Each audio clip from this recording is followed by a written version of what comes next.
أعوذ بالله من الشيطان الرجيم بسم الله الرحمن الرحيم اللهم صل على محمد وعلى آل محمد كما صليت على إبراهيم وعلى آل إبراهيم إنك حميد مجيد اللهم بارك على محمد وعلى آل محمد كما باركت على إبراهيم وعلى آل إبراهيم إنك حميد مجيد.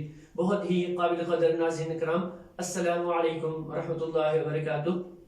آج کی ہماری ویڈیو کھانے سے متعلق ہے کہ ناظرین کرام سوال کرتے رہتے ہیں کہ ہمارے کھانوں میں برکت نہیں ہوتی، ایون کہ ہماری رزق جو ہے، ہمارا رزق حلال ہے، ہم حلال کی کمائی ہے ہماری، لیکن پھر بھی ہمارے کھانوں میں برکتیں نہیں ہیں، ہمارے کھانوں میں رحمتیں نہیں ہیں، ہمارے کھانوں میں ذائقہ نہیں ہے. وجہ کیا ہے؟ کبھی آپ لوگوں نے یہ سوچا ہوا ہے کہ اس طرح کیوں ہے؟ صرف 5 منٹ کے لیے آج سوچ لیجئے گا کہ جس طرح آپ کہہ رہے ہیں کہ ہماری تو حلال کی کمائی ہے، لیکن پھر بھی رزق میں برکت نہیں ہے، پھر بھی ذائقہ نہیں ہے، پھر بھی لذتیں نہیں ہیں.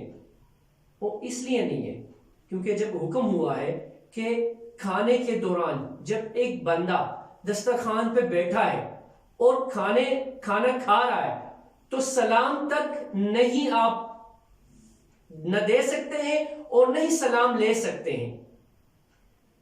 جس طرح اذان کا حکم ہے، سیم یہی حکم کھانے کے دوران بھی ہے کہ کھانے کے دوران اگر کوئی مہمان باہر سے آ رہا ہے اور میزبان بیٹھا ہوا ہے کھانے پہ، کھانا کھا رہا ہے، کھانا نوش فرما رہا ہے، سب سے پہلے اس مہمان کو چاہیے کہ وہ بالکل بھی سلام تک نہ کرے.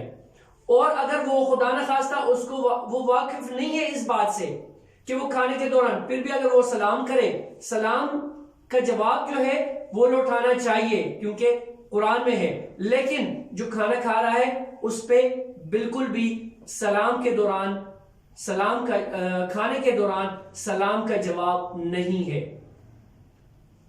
سیم اسی طرح ہم کبھی جوتوں کے ساتھ کھانا کھا رہے ہیں، اپنے حلال رزق کو جوتوں کے ساتھ کھانے میں حرام کر دیتے ہیں.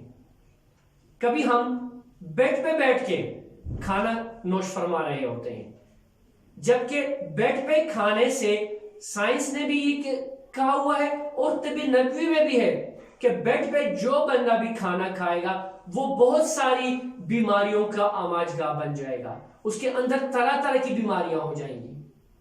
اس لیے آپ سے گزارش ہے کہ کھانے کا سنت کے مطابق جو کھانے کا طریقہ ہے وہ اس طرح سے ہے کہ ایک جگہ بیٹھ کے، یہاں تک حکم ہے کہ کھانا کھانے سے پہلے غسل کر لیا جائے اور کھانا کھانے کے بعد غسل کر لیا جائے.